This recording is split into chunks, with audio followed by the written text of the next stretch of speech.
Hello, everyone. I'm Christopher Januzzi, Executive Director and CEO of the Electrochemical Society, speaking to you as always from ECS headquarters, Studio A in beautiful Pennington, New Jersey.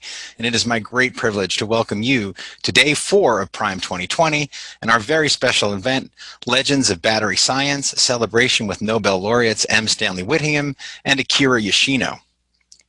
Before we begin our formal program, I would like to make a few brief announcements. First, for those of you who missed any of the live events held earlier this week, I hope you take a moment to enjoy the replays of these, available now in the PRiME program online. Also, tonight's event will feature a panel discussion with questions from the audience for Professor Whittingham and Dr. Yoshino. You may submit your questions at any time during tonight's presentation using the QA feature on your screen, and we will direct these to the panelists to address during the session. And be sure to scroll through the list of questions others have submitted and up-like those you think should be answered next. And now, I would like to take a moment to thank the many wonderful organizations without whose generous support PRiME 2020 would simply not be possible. So please join me in showing our deepest appreciation to our general meeting sponsors, beginning with our Platinum meeting sponsor, SK Innovation, our Gold meeting sponsor, Samsung SDI, Silver meeting sponsors, Ion Power Inc., LG Chem, and Scribner, our Bronze meeting sponsor, the National Tsinghua University Department of Material Science Engineering in Taiwan, and our contributing meeting sponsor, MDPI.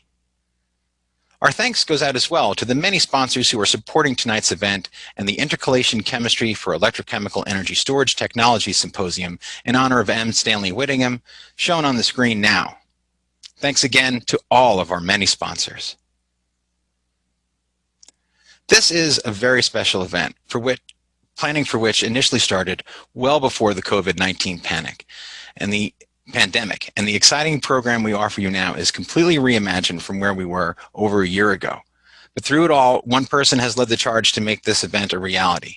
I am, of course, referring to Dr. Shirley Meng, the Zable Chair Professor in Energy Technologies in the Department of NanoEngineering at the University of California, San Diego. She is also the newly elected chair of the ECS Battery Division and is as dedicated an ECS volunteer as you will find. And so it is my pleasure to introduce her now. Professor Meng, the floor is yours, ma'am. Thank you, Chris. Good evening and good morning, friends and colleagues, ladies and gentlemen. It is my great honor to be the moderator together with Dr. Yang Kook-sun from Hanyang University of South Korea to moderate this special event. During this extraordinary time, our society, our field has shown amazing resilience towards the unexpected circumstances. Let me give a very quick introduction to my co-moderator, Dr. Yang Kook-sun.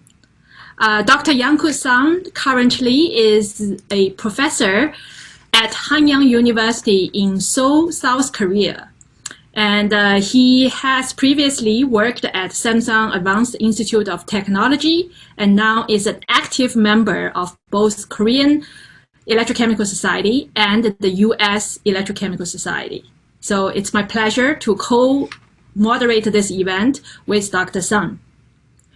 Today, with our colleagues from all over the world, I think many of you have to wake up very early in Asia to attend this meeting. We are celebrating the legends of battery science today.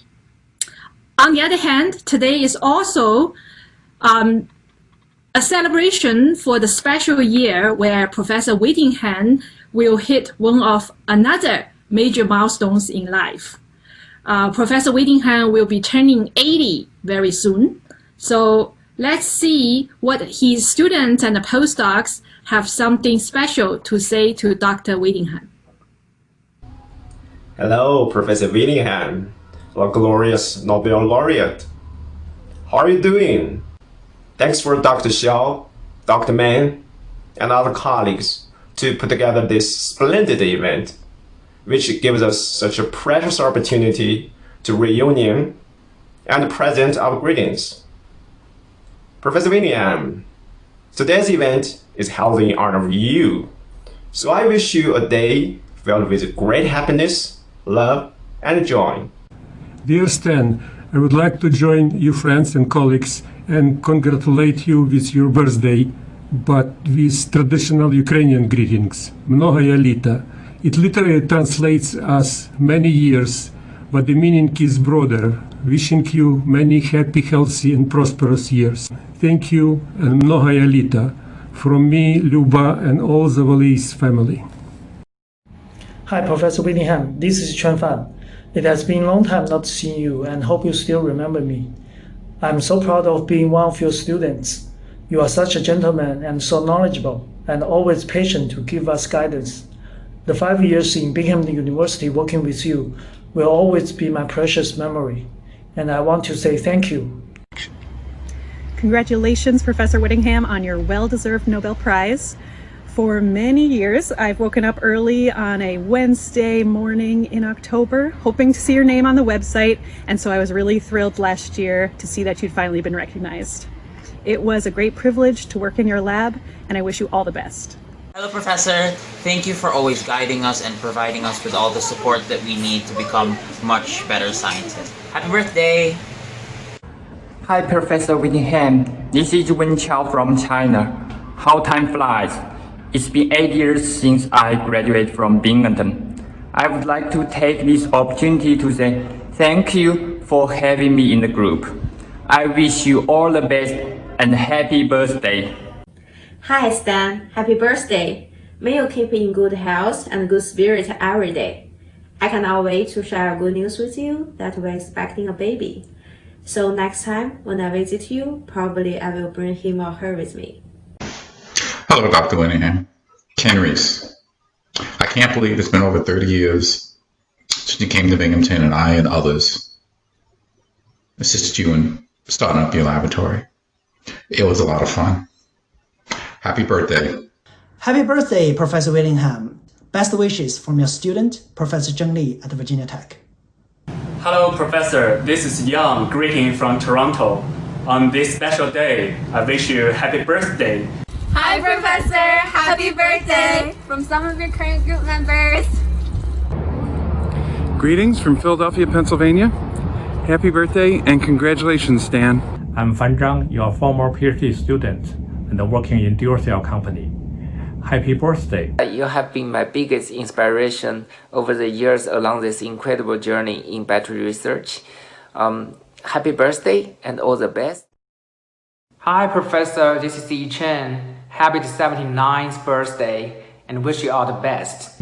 Hi, Professor. This is Jenny from University of Jinan in China. Wishing you happy and healthy. Happy birthday. This is Julie from California. I want to wish you a happy birthday. Happy birthday, Professor Whittingham. We wish you a happy birthday. I'm very proud to be your student. I wish you good health and happiness in life. I wish you a very, very happy birthday and many happy returns. And wish you a happy birthday. Happy birthday, Professor Whittingham. Happy birthday and wish you all the best. Happy birthday, Professor. I'm so glad to be part of your current team. You have proved that age is just a number. So stay young, stay healthy, and enjoy your life.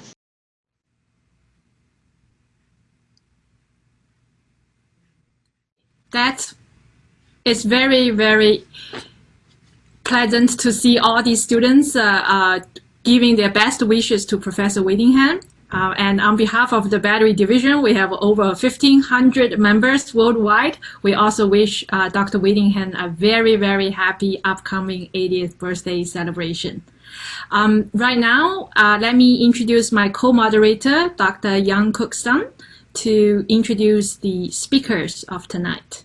Let me introduce Dr. Jun Liu. Dr. Jun Liu is the Washington Research Foundation Innovation Chair in Clean Energy and the Professor of Chemical Engineering and Battle Fellow at the Pacific Northwestern Laboratory. He was serves as the Director for Innovation Center for the Battery 500 Consortium, a multi-institute program supported by the U.S. Department of Energy with global development of next generation batteries. And he is also professor of the University of Washington. Dr. Liu has more than 450 peer-reviewed publications. And he has received more than 60 US patents. Dr. Jun Liu, please, your talk. Well, Kook, thank you so much for the kind introduction. Also, thank Shirley, Jay, ECS for arranging this great event. It's been a great honor for me to speak here, not only on behalf of myself, not only on behalf of our team, but I think on behalf of all the people who have worked with the Nobel laureates, and particularly Professor Stan Whittingham here. And what I'm going to do is to share some of our experience in the last 2 decades. We had the great fortune to have both Professor Stan Whittingham and John Goodenough on our team in this process. Myself learned a lot of things. So rather than giving a technical presentation, I'm going to share the lessons that I and others have learned. So the first thing I want to start out in saying is that Stan is the nicest gentleman, friend to us, and great family man. What we have noticed is that as a great scientist, Stan has been really helpful, kind to everybody, and respects everybody. We probably noticed within the last 1 year, because of the Nobel Prize, wherever Stan goes, he gets a lot of requests to take photos from everybody with him. And he gets to ask sign airline tickets for the airline attendants. And he has never refused in doing those things, just small things we can observe. So I have here a few photos with Stan. One on the left is when he get after he get the Temple Awards from MIS meeting. He was shining the shoes in the lobby area in the hotel. So after a while, I thought about this. I thought, geez, that guy got off too easily. So I'm making a proposal to ECS that ECS and us should shine Stan's shoes forever in the future and pay him $20 each time. The other photos include Stan in different places. And the one that's really interesting is Stan was driving a full-size electric truck at the Packard Technical Center. So actually, most people didn't know the US already produced full-size electric truck. It was a monster, huge. And we had a great fun on the truck. And Stan drove both there was a full-size truck and actually a garbage truck that Stan also drove. And so thinking about how far we have come in lithium-ion batteries from many, many years ago now to tiny little devices, cell phones, those kind of things, now to monster trucks like this. If we didn't have invention by these 3 scientists, the discovery of the lithium-ion batteries, many of the things we do today would not be here.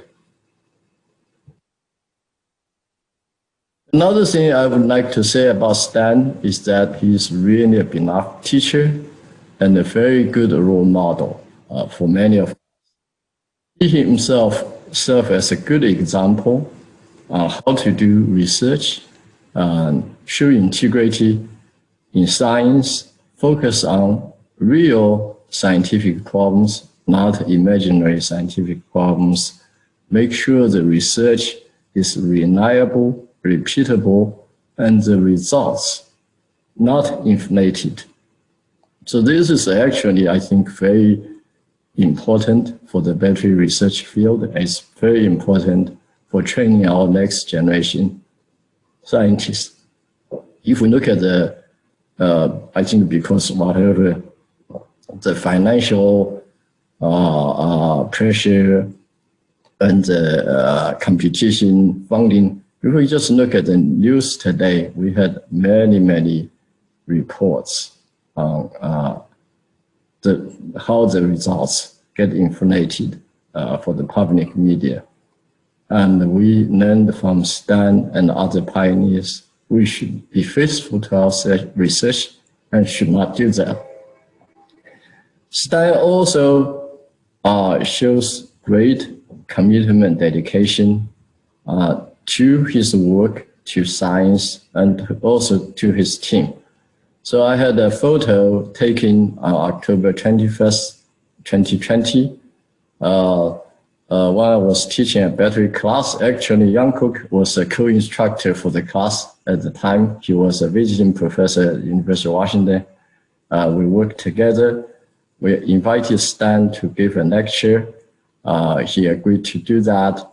Of course, we knew right before the class, the Nobel Prize in chemistry was announced. I think it was like 1 week earlier or so, a few days earlier. And his Stan's time demand on his time schedule gets so messy, so much demand on his time. The students and faculties were worried that if Stan could actually make it to the class, make it to Seattle to give the lecture. And Stan never hesitated, fly to Seattle, give the lecture. Actually, after the lecture, spent time with the students to talk about the science, engineering. Another thing that really touched on me personally in the many years I observed Stan is that we attended many meetings together, many discussions together. Stan has never been late, never leave earlier. He paid full attention to all discussions, all the time. So I think in a lot of sense that I myself also become guilty that I would only show up for my talk or show up for some of the events I would be very interested for myself and leave the event.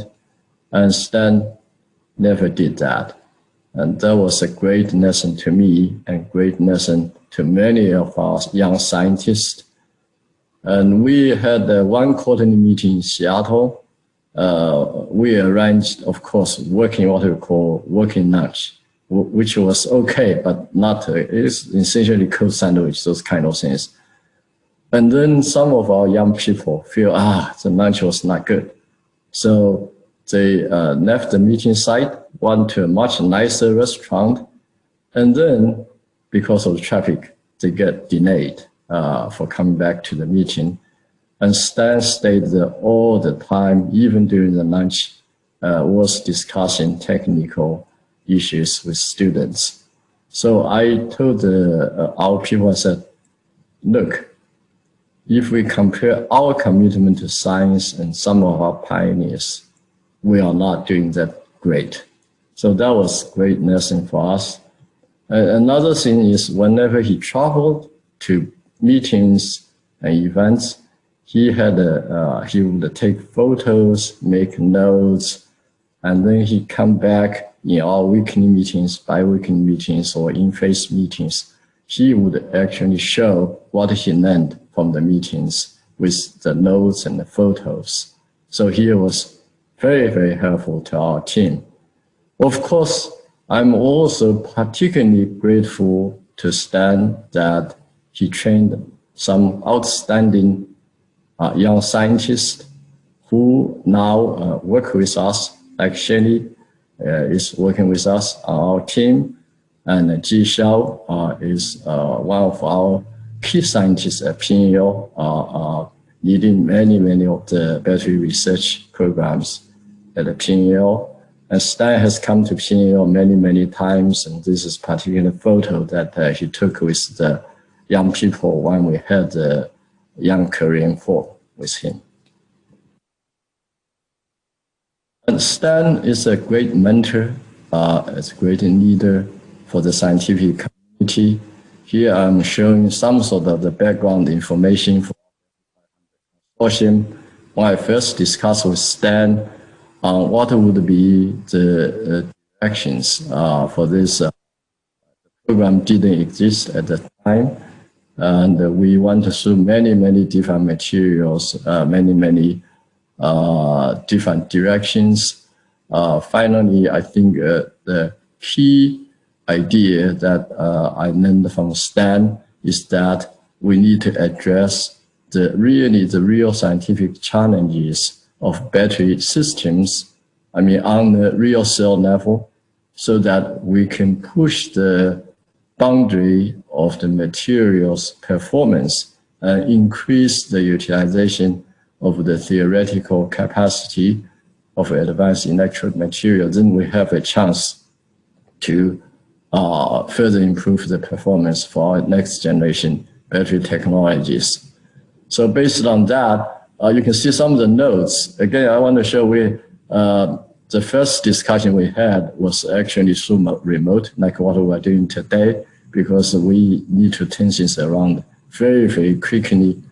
And we were drawing on the notes and talking on the phone. And we had a whole day meeting. It was that time the Zoom meeting was not around and it was not very convenient. Stan had to dial in through telephone. And he stayed, even including the lunch, in our Pacific Standard Time from 8 to 5. And he was in the East. So the result of that is eventually we developed this program for Battery 500 Consortium, and we developed the strategy on how to increase the cell level energy density and how to improve the cycling life. And some of the results get eventually published a few years later, as I shown here.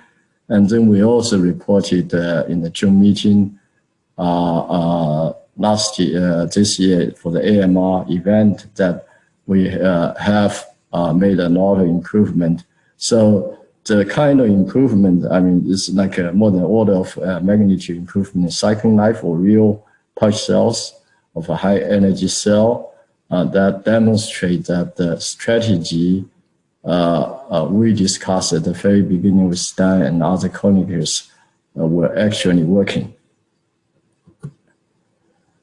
Another thing I want to say is Stan is a great team leader, a great member.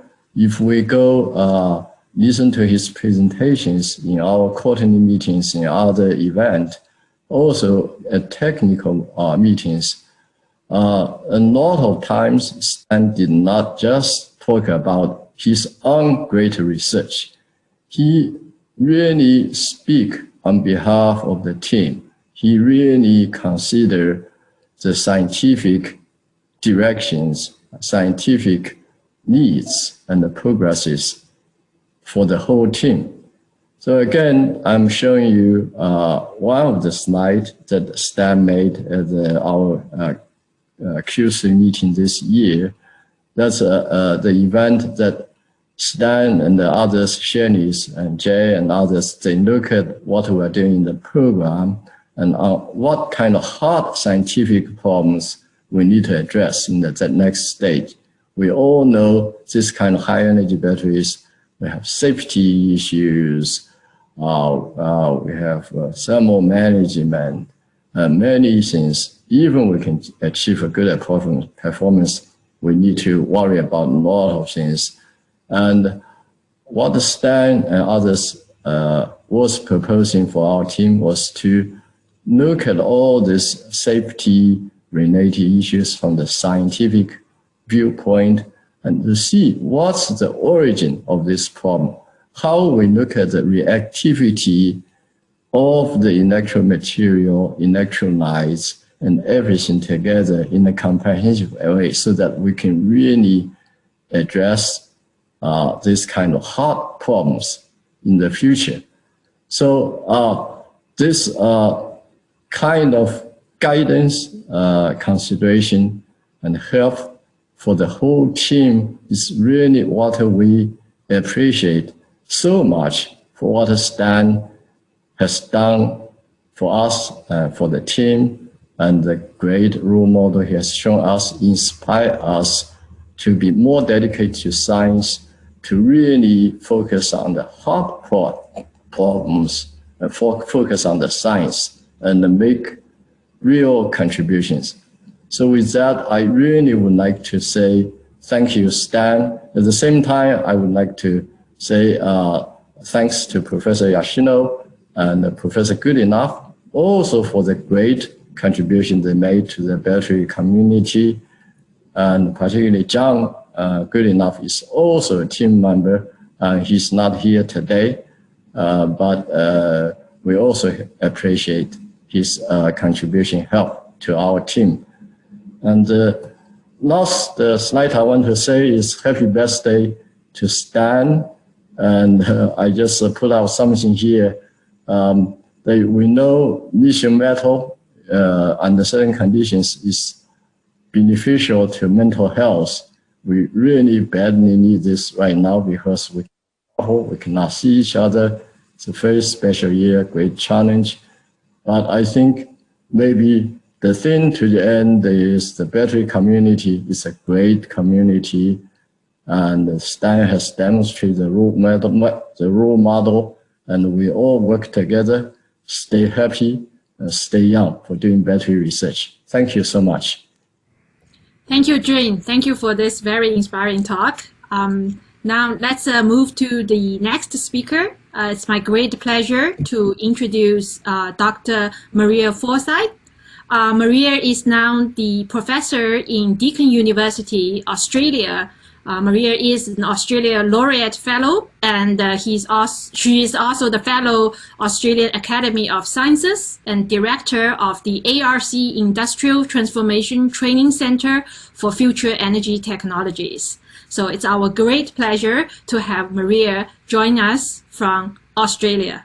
Maria, the microphone is yours. Okay, so thank you very much, Shirley, and good evening, everyone, or good morning here from Melbourne, actually Thursday morning here in Melbourne.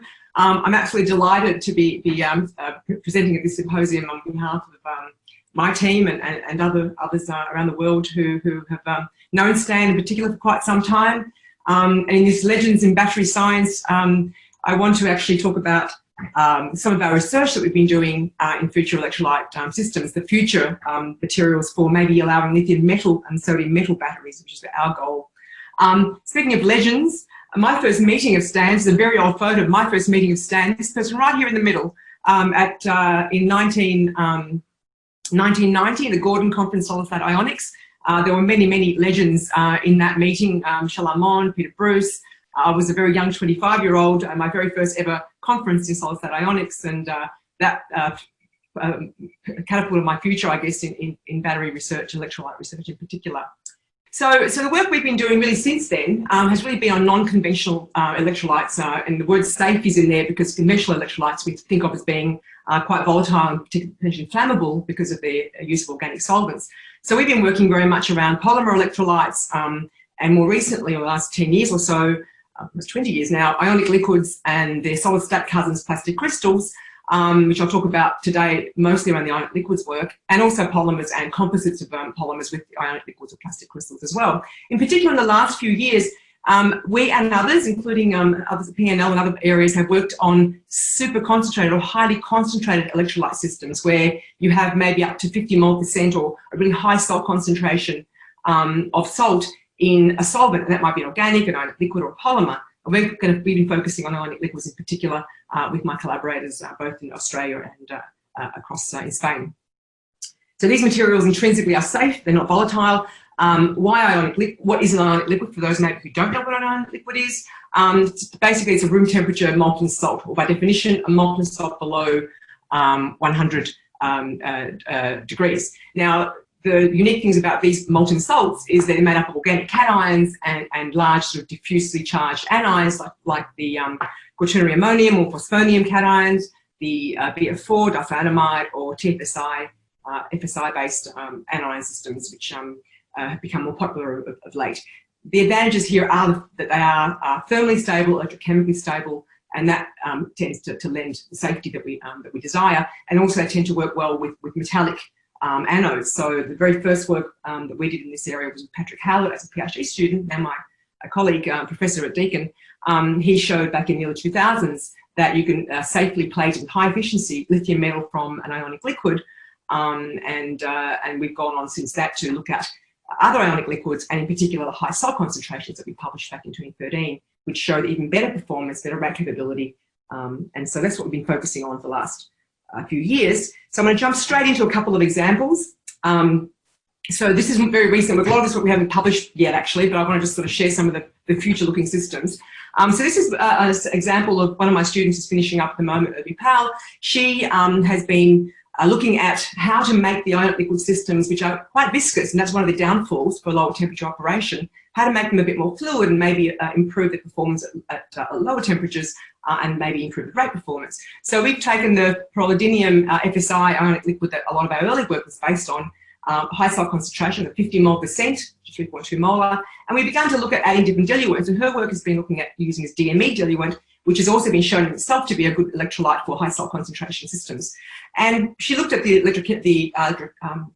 physical chemical properties, so the transport, ionic conductivity, lithium-ion diffusion coefficient, for example, using NMR, to see what the effect would be of adding this diluent.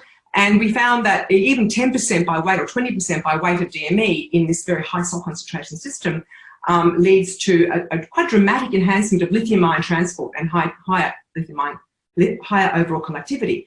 The MD simulations we've done show that this is because it's breaking up some of the clusters that form in these really high salt concentration systems.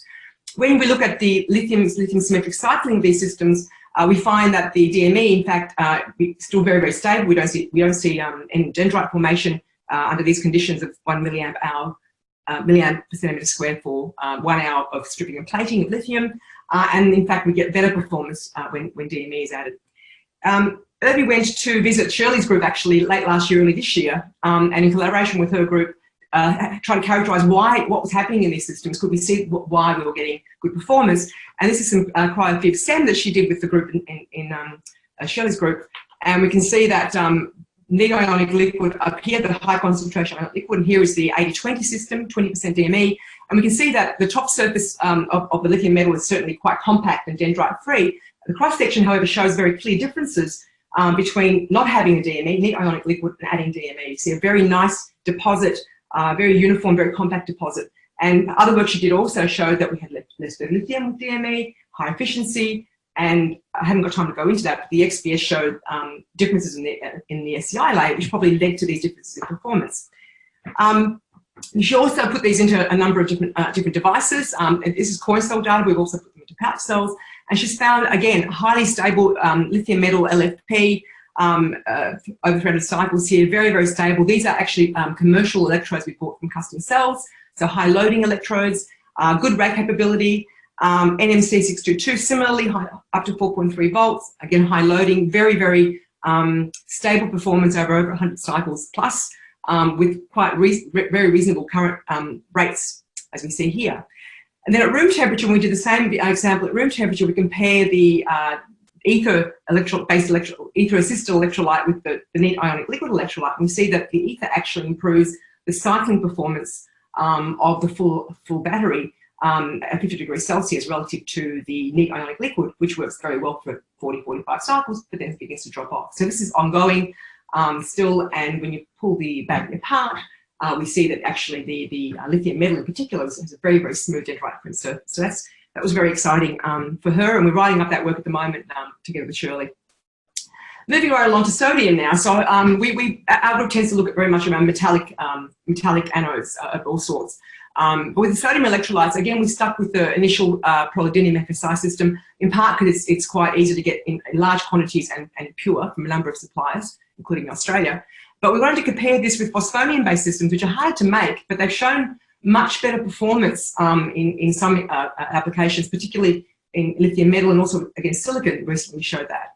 And so we wanted to see what the effect would be with sodium. And in this case, we're adding water as the additive.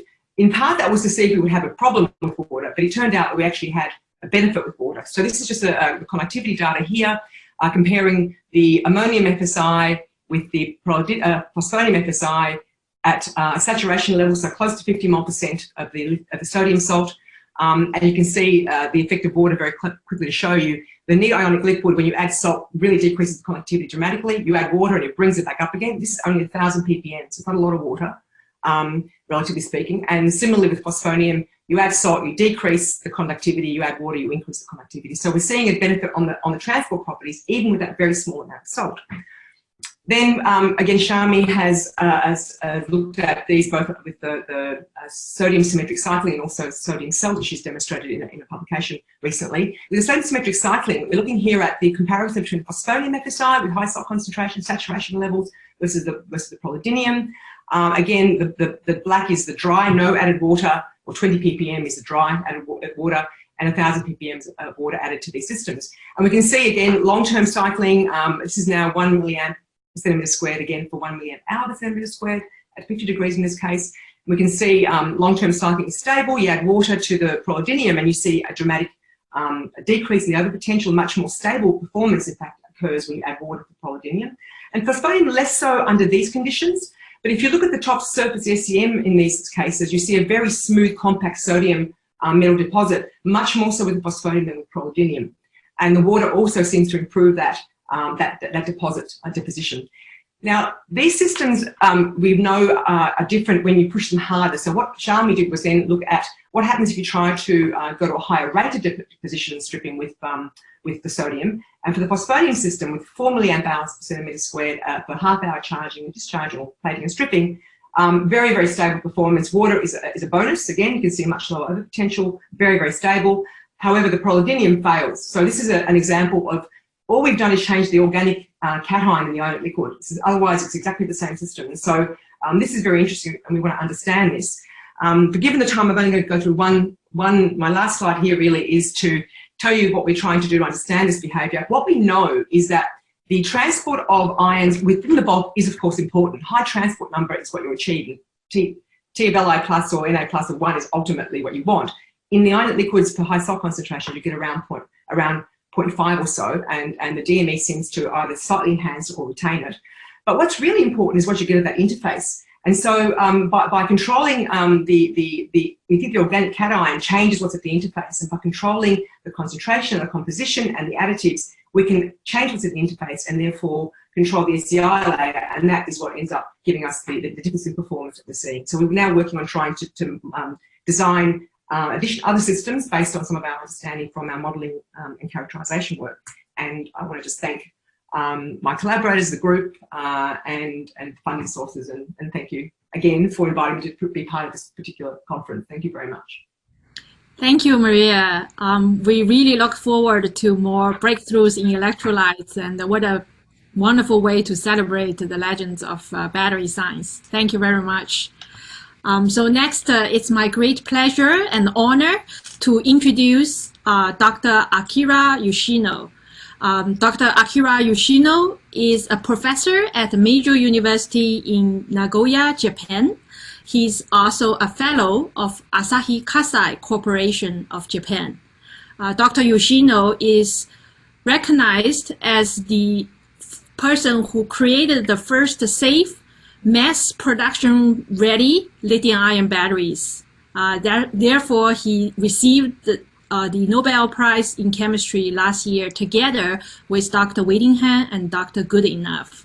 So Dr. Yoshino has been really kind to prepare this video for us, and he will be with us at the live Q&A session right after Dr. Whittingham's talk.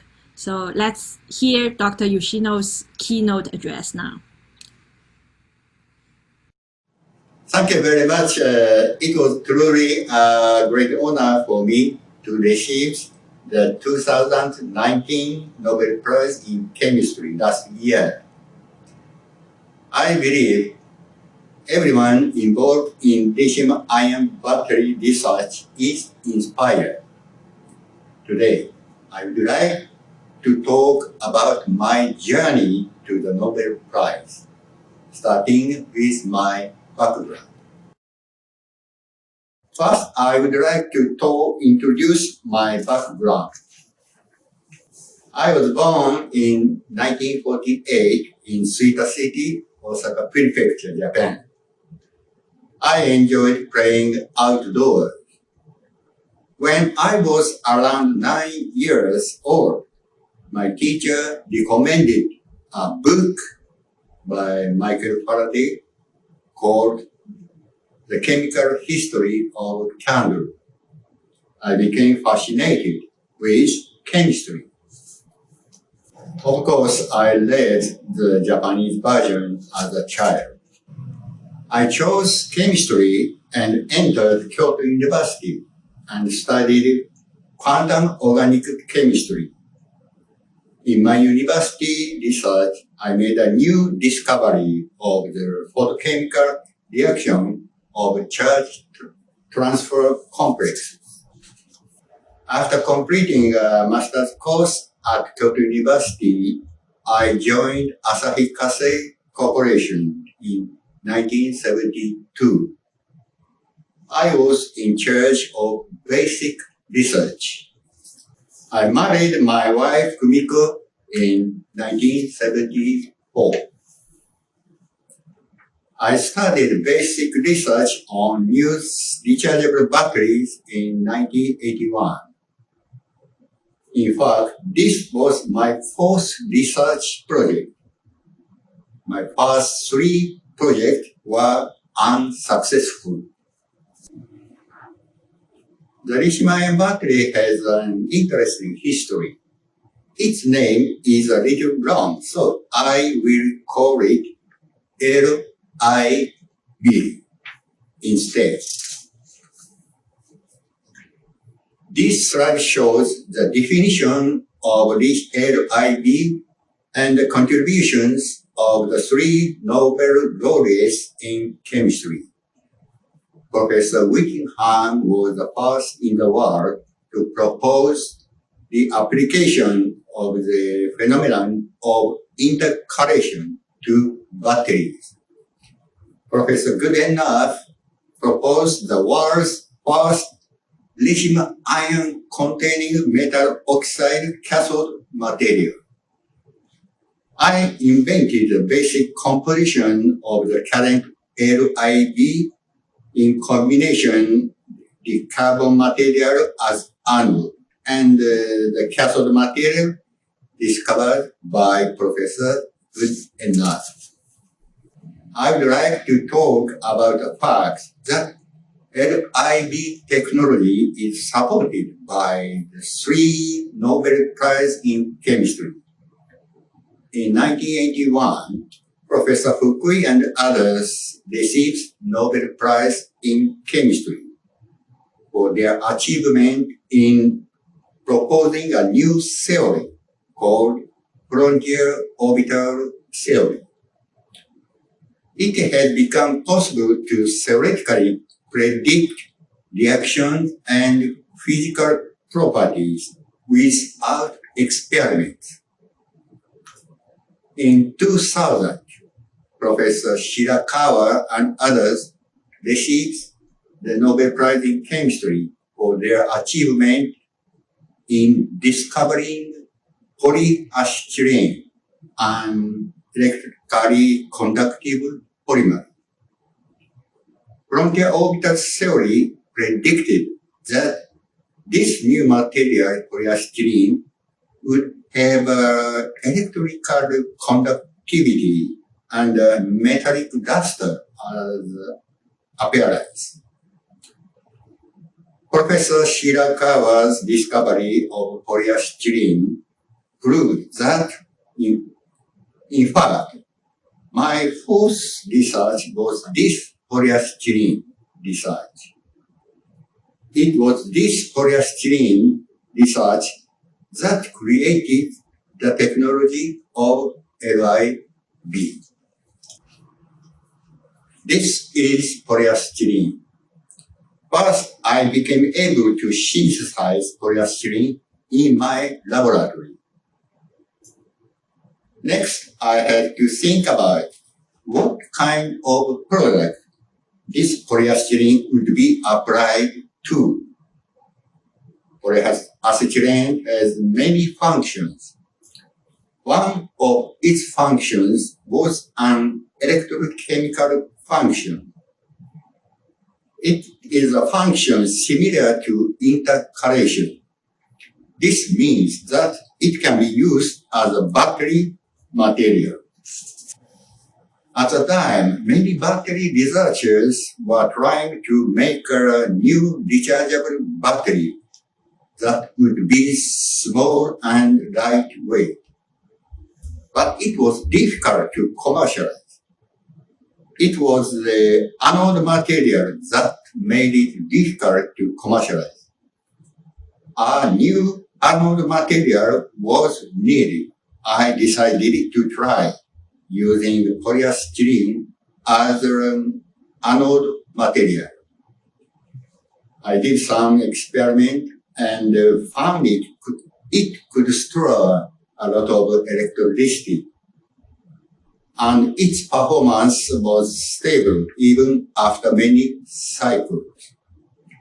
The next step is to select the best cathode material for the polyacetylene anode. I faced a big problem here. There was no cathode material to combine with polyacetylene anode. In the definition of LIB, the cathode material must be a lithium-ion containing metal oxide.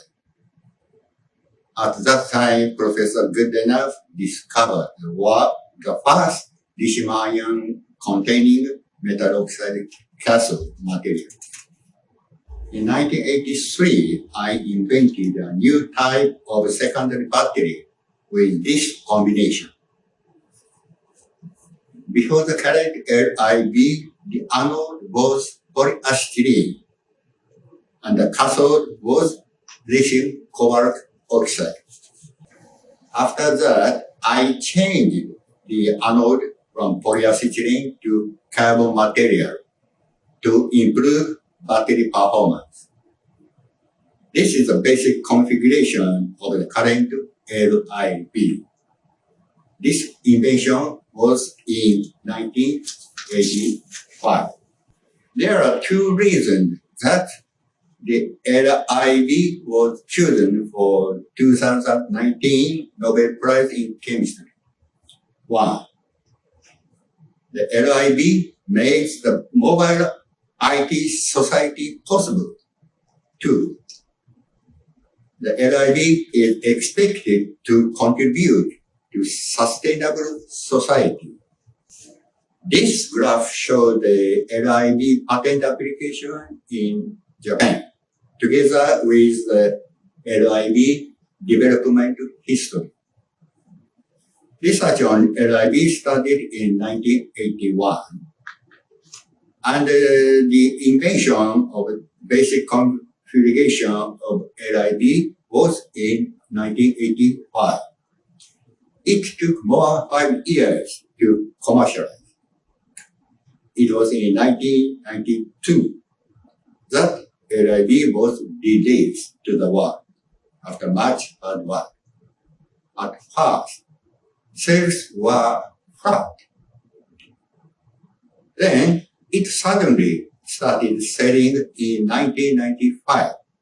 1995 is the year when the IT revolution started all over the world. The first peak in patent applications indicates the IT revolution, which is the first reason for Nobel Prize. The second peak indicates the beginning of the next revolution, which is the second reason for Nobel Prize. My vision, innovation of all around will enable a sustainable society to be achieved very soon. The battery will play a central role. That was my journey to the Nobel Prize. Thank you very much for your attention. Thank you, Dr. Yoshino. This is really inspiring for our young generation. I would like to invite Dr. Sun to have a second introduction to Dr. Whittingham. Yeah, it is my great pleasure to introduce Professor Whittingham. First of all, thank you for everybody for joining this beautiful and prestigious meeting, especially for the ASEAN scientists from Korea, Japan, China, and other countries, even early morning. Professor Whittingham is a professor in Binghamton University from 1988. Everybody knows Professor Whittingham invented the first intercalation compound, titanium disulfide. Professor Whittingham created the first lithium-ion battery in 1976 with a metallic lithium at the anode and titanium sulfide cathode, which battery operate 2.5 volt. Thanks to his great works, all people on Earth enjoy their life, and electromobility is possible, which save our Earth. Professor Whittingham, please. Hello, everybody. I would like to describe my journey, also not quite from the beginning, but basically from when I came to the United States. I put on my Hawaii shirt and I put a little picture there of the Rainbow Hilton, which I wish we were all at together today. I have been a member of the Electrochemical Society for just over 50 years now. And I think I got this badge last year. But I'd like to go back and show you a little bit of my history with the Electrochemical Society. So in 1968, I went to Stanford University to work with Bob Huggins. And the hot topic of that time was beta alumina. So I'd like to first thank everybody for the birthday greetings. I'm just beginning my 80th year now. So I've been around a little while. And I want to pretend I'm in Hawaii, hence my shirt and the Rainbow Tower where I would have been staying had I been there. I want to start with some of my interactions with the Electrochemical Society. I joined the Electrochemical Society as my first professional society when I came to the United States. And that was in '69, so I got my 50-year member pin last year. And I'll show you a few of the breakthroughs. When I came to the United States, I came to work with Bob Huggins at Stanford. And the hot item at that time was beta alumina that Ford Motor Company had just published on.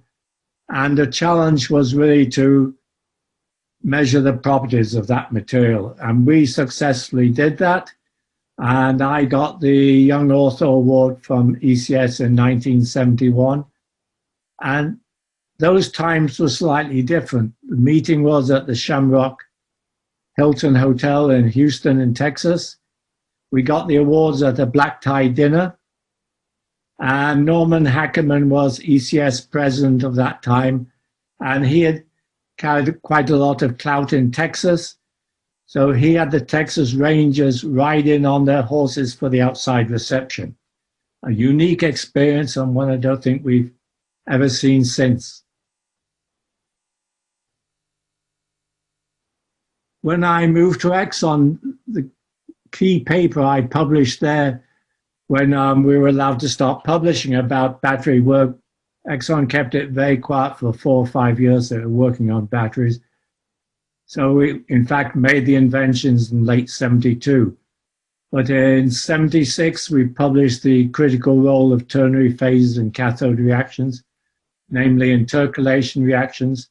And if you read the battery literature in those days, they all talked about these reactions being conversion reactions, which we all now know isn't the case.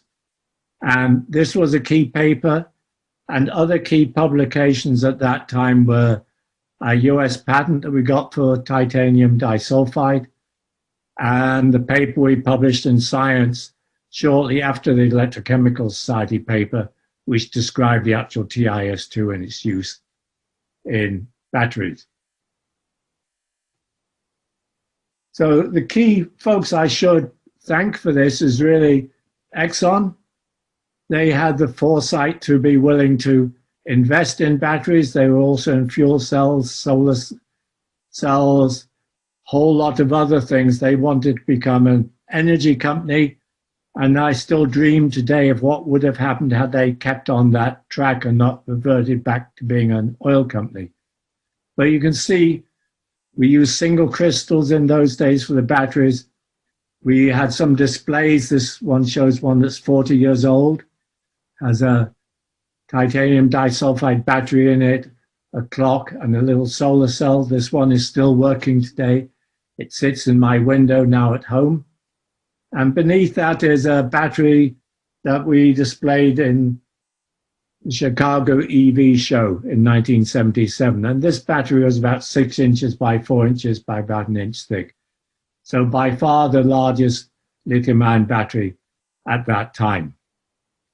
So what we did last December, Bob Hamlin, who was the manufacturing chief at Exxon at that time, and I went to our basement and hunted for some of the old battery cells, and we found a few. So you can see here the larger one is the one in that display in the last slide, and we have the smaller button cell one, plus the sales brochure for Exxon, and you can find these now in the Nobel Museum in Stockholm. What was special about titanium disulfide? It has a soft conducting lattice. In other words, it's not really an ionic compound. So this shields the diffusing lithium ions from the sulfur and titanium ions so they can move very fast. It's also a semi-metal. In other words, it's essentially metallic conductor. So we didn't have to use any carbon black. We could run currents as high as 10 milliamps per square centimeter. And we had loadings typically of 50 milligrams per square centimeter. And this shows you the 76th cycle. So it worked very well. It has a lot of advantages. Its big disadvantage is just over 2 volts. And I should thank my Exxon team. You never do this work alone. This is Art Thompson, who was our physicist. John Pinella was my technician. Russ Chianelli, who's now at University of Texas in El Paso, did the first operando studies on batteries. Alan Jacobson is now at the University of Houston, and he was a solid-state chemist. Marty Dines was our organic chemist doing the electrolytes.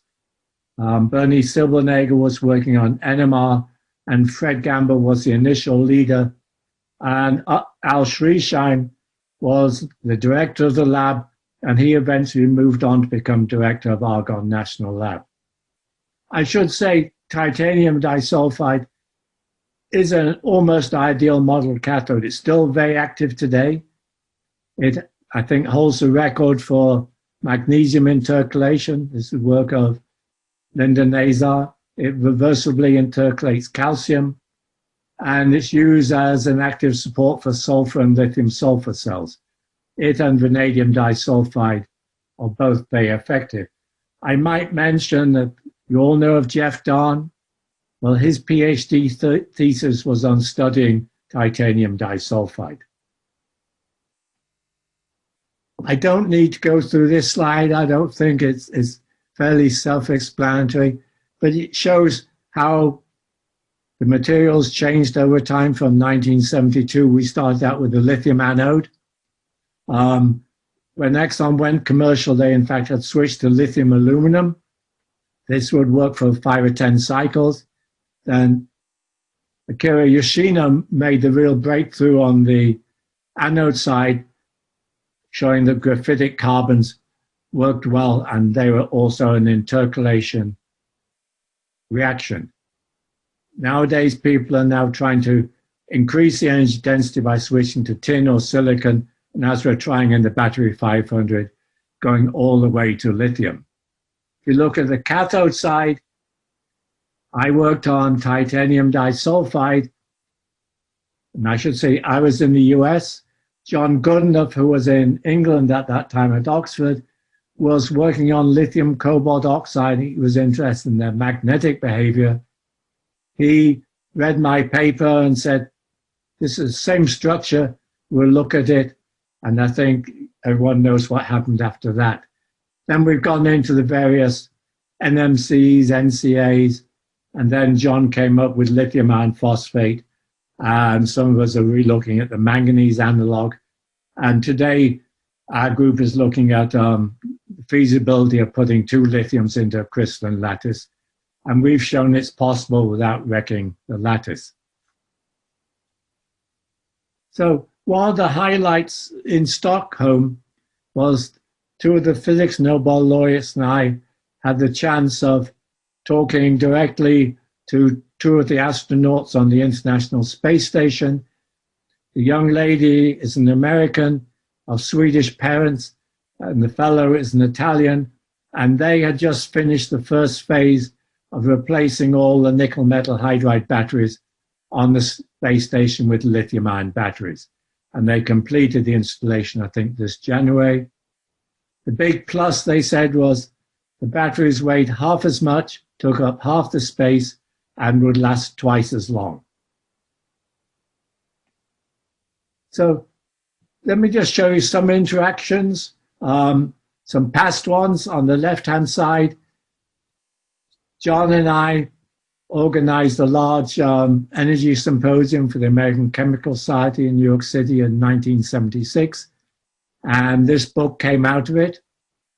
Most recently, as Jun Liu mentioned, John and I are both in the Battery 500 Consortium, and this picture is in Berkeley, California.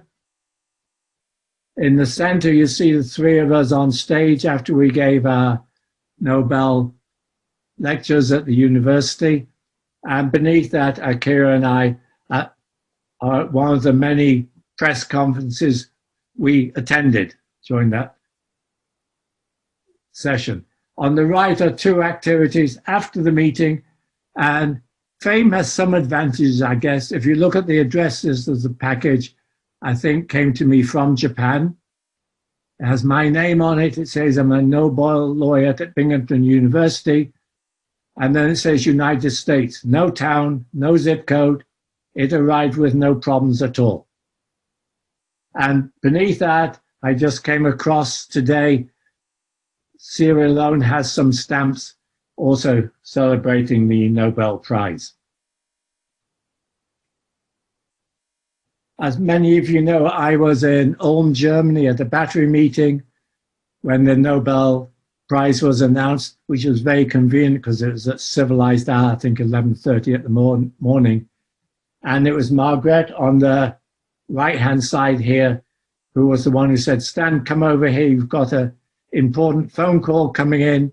And it was the Swedish Academy calling me up about it.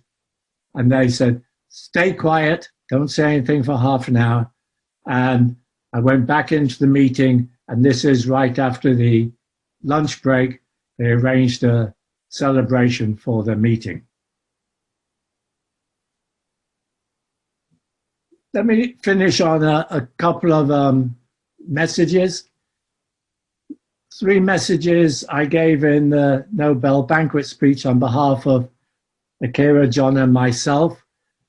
And this is particularly applicable, I think, to all young scientists. Science is interdisciplinary. It doesn't know any boundaries. So I'm a chemist, John's a physicist, and Akira is an engineer. Science is international. It also knows no boundaries. So I may be British, but I made my inventions in the United States. John was born in Germany, but is an American, and he made his inventions in Britain, and Akira is Japanese. And I'd like to reiterate what Akira said and what the Swedish Academy said. We now have the opportunity of building a fossil fuel society, and this will basically allow us to leave a cleaner legacy to our children and our grandchildren. And it's really our duty now. We've got some fame. We've people will perhaps listen to us, and maybe particularly after the November elections here, we can move forward a little bit faster. I'd just like to finish by one slide here. When my wife and I arrived back from Stockholm, we went in our house, and here were these deer waiting outside our living room window asking us, "Where have you been?" And I'd like to stop there. Thank you all. And I'd particularly like to thank all those with the birthday wishes, and in particular thank Shirley and Jay for all the work they did in putting the symposium together and this evening together. Thank you very much. Thank you, Stan. All right. Thank you, Stan, for sharing your thoughts and so many great pictures. I think right now I would like to invite all the panelists to please come back and switch on your microphone and later switch on your camera. We are going to start now a live Q&A session with Dr. Whittingham and Dr. Yoshino. So if you're ready, we are going to read a few questions for you. So I think most of the questions are directed towards Dr. Whittingham and Dr. Yoshino directly. And I think the highest number thumbs up questions are, first question. Good evening, professors. What do you see the future of battery industry in 5 years? What is the major setback with the development of next generation batteries, such as multivalent ion batteries, lithium sulfur batteries, etc.? So may I invite Dr. Whittingham or Dr. Yoshino to provide some inputs? Maybe I can start, Shirley. Sure, Stan, please go ahead.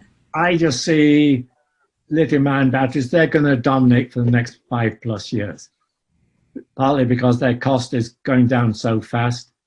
I think the only limitation is we've got to get the manufacturing capabilities up, and we've got to have manufacturing throughout the world, so it's next to where the batteries are going to be used. Other systems, they'll have their time, but I think it's going to take 5 or 10 years before they can compete, and they've got to compete on cost and particularly lifetime cost. But batteries are going to help us. We're going to all have EVs, just like your Tesla, and we're going to have a green society. Thank you, Stan. Dr. Yoshino, would you like to say a few words? Okay. I think that understanding the essential of the lithium cation will lead to a big breakthrough. The reason is that all solid batteries have come out. The behavior of lithium cation in all solid battery systems is quite different from that of liquid electrolyte. There are many things that cannot be explained by a traditional textbook. We need to rethink again the essence of lithium cations. I think this will lead to next big breakthrough. It's my opinion. Thank you, Dr. Yoshino. Would you like Jun or Maria, would you like to add a few thoughts? I think I agree with Stan. For the foreseeable future, lithium-ion batteries are going to be around, but I do think there are a lot of other candidates. Other lithium metal, as we know, is being pursued because lithium sulfur and lithium air are going to allow us to be able to access things like aerospace and things where you need high energy density. But I think for the foreseeable future, LIBs are here to stay. I agree. And they're just going to get better and cheaper, hopefully. So. I agree with all the above. Thank you. Yeah.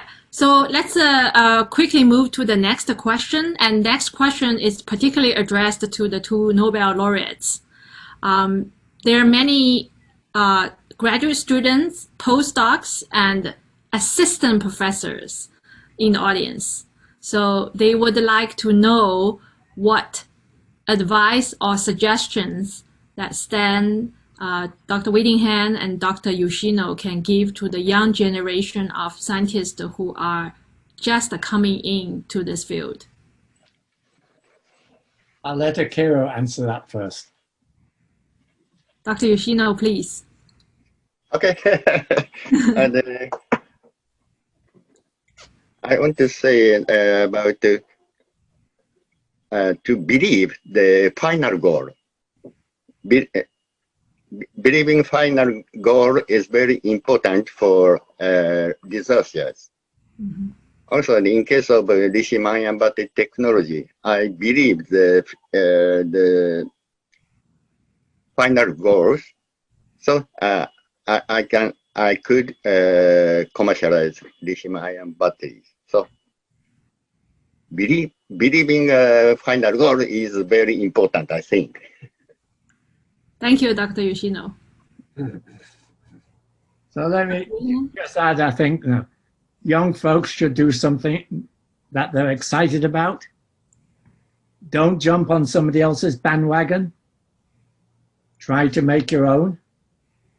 But no, choose your own little niche if necessary, but you've got to get out of the mainstream. But in particular, be very excited about what you're doing. Mm-hmm.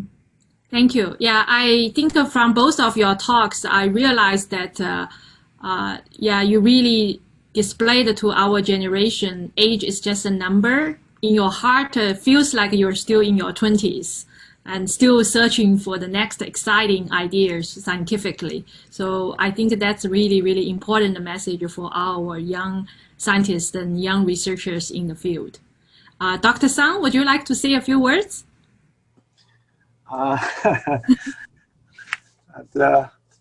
In my opinion, I fully agree with Professor Whittingham. At present, no other system compete with lithium-ion batteries because the energy density and the cycle life is the most prominent performance. Lithium-ion battery can satisfy this one. In addition, the cost of lithium-ion battery is continuously decreased with the time. Maybe in the future, hopefully next year, the energy, the cost of the lithium-ion battery should be lower than $100 per kilowatt hour in the pack levels, which activated the widespread of lithium-ion battery to complete our electromobilities. And I hope the young generation doing research in new generation the batteries by creating imaginative idea. And I hope this new generation battery is coming soon. Thank you. Thank you, Dr. Sang. I think I have a very interesting question now, and I believe also the Nobel laureates can answer the question. So today, it's very exciting that two ladies were awarded the Nobel Chemistry for gene editing, CRISPR.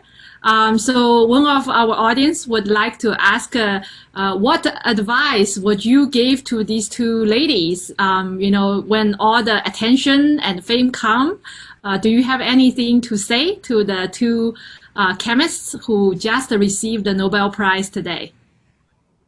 It's difficult for us to give them advice because Akira and I had this great experience in Stockholm and afterwards.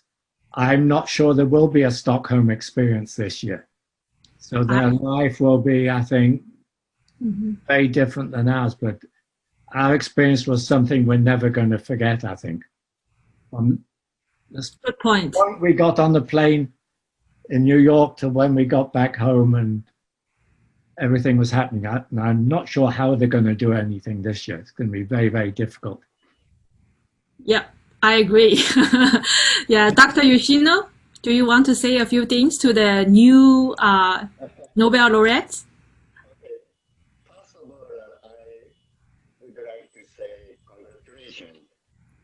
Thank you. I think you just said congratulations, but your microphone seems to be muted. Okay. Can you hear me? Better. Okay. Yeah. What I heard most keenly since receiving the Nobel Prize is that every one of my words now has a great impact on people. This is true of government officials, academic science societies, and also the industry leaders. But I felt especially so for children. The Nobel Prize is a big dream for children. After receiving the Nobel Prize, I gave many lectures to school students in Japan.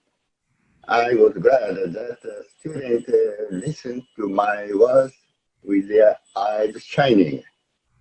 For me, this was the greatest joy of receiving the award. To this year's Nobel laureate, I say, please give children dreams.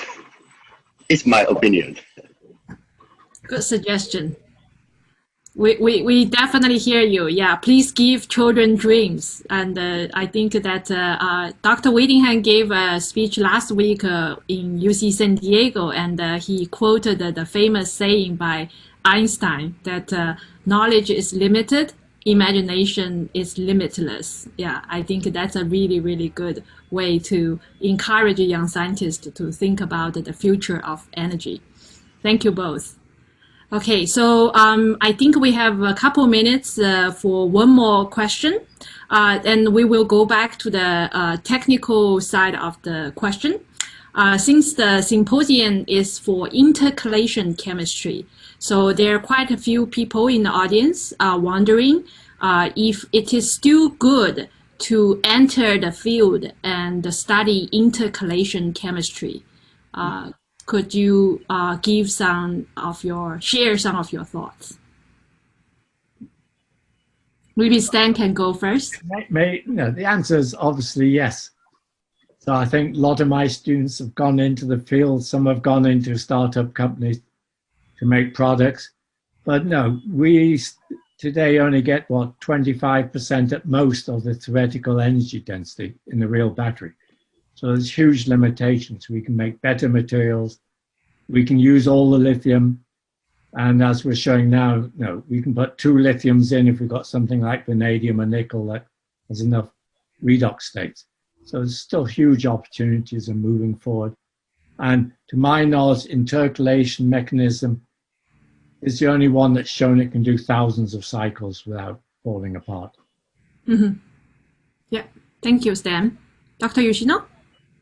Yes, my opinion is intercalation chemistry is very, very important for battery technologies. And I believe that there will be many new intercalation compound will be discovered in future. So I think it is very, very important. That's my opinion. Yeah. Thank you. And Jun and Dr. Sun and Maria, would you like to share some of your thoughts? Do you have any suggestions for people coming to intercalation chemistry? Shirley, I want to say something. Yeah. So intercalation chemistry is still very, very important. Even now, today, we are still, and Professor Yun Song is also an expert in this area. We are still studying lots of lithium-ion batteries. There's nickel copper oxide, nickel copper manganese oxide, low cobalt material, all those materials. And if we can further improve the properties and stabilities of these materials, and we can significantly improve the safety, increase the cycling life, reduce the cost, and we still have a lot of room to improve. So it's still a huge space, even for the materials we're commercially using already, not to mention some new materials have not been commercialized yet, and they still have a lot of potential as well. Okay, thank you all for sharing your thoughts and ideas. And now we come to the highlight of the event today. We have something for Dr. Yoshino and Dr. Whittingham. Chris, the microphone is yours now. Thank you, Shirley, and thank you all for that wonderful and very inspiring discussion and presentations. It's really been an honor to be a part of this tonight. But we do, before we close tonight, we do have one last bit of business to attend to, if we may. That's to say that honorary membership in the ECS was established in 1919 to recognize seminal contributions to the Electrochemical Society. And one of the first ECS honorary members was, in fact, Thomas Edison. And since then, the list has slowly grown to include other luminaries in our field, such as Professor John B. Goodenough, the co-recipient of the 2019 Nobel Prize for Chemistry, along with today's honorees. And as we have just experienced, the career-long contributions of Professor Whittingham and Dr. Yoshino are as vital and impactful as any of the 20th and 21st centuries, and there is no doubt that they have earned the highest honor the ECS can bestow on its members. And therefore, on behalf of the ECS Board of Directors and all of the Society's members, it is my very great pleasure and honor to confer you both with honorary membership in the Electrochemical Society. Gentlemen, you do us proud, and it is indeed an honor for us to count you among our ranks. I welcome all to please join me in congratulating our honorees this evening. Congratulations, gentlemen. Thank you so much for being here with us today. Thank you. Thank you. We're continuing the tradition of early October awards for the both of you, so we'll have to figure something out for next year. But we took care of it for this year. And I think that is all the time we have for tonight. It was an amazing session and one that I hope has inspired and energized your professional life as much as it did mine. My sincere thanks to our host, Shirley Meng. Shirley, an outstanding job, and thank you, Yang Kook Sung. Our featured speakers, Jun Liu and Maria Forsyth. And of course, our honorees, Dr. Akira Yoshino and Professor Stan Whittingham. Thank you all so much for being here. Before we go, I just have a few parting words. I'd like to also extend our warm thanks to the many sponsors who are supporting tonight's event and the Intercalation Chemistry for Electrochemical Energy Storage Technology Symposium. That's in honor of Stan Whittingham. The people on your screen have supported that. Also, I'd like to thank SK Innovation and all of our general meeting sponsors for their generous support. Please don't forget, if you're tuning in tomorrow, in the evening in the US, Friday morning in Asia, we have the ECS Awards and Recognition Ceremony, which with a cavalcade of ECS stars will no doubt be an exciting and richly rewarding experience for all of us. And lastly, please be sure to join us for PRiME 2024 live in person once again in sunny Honolulu.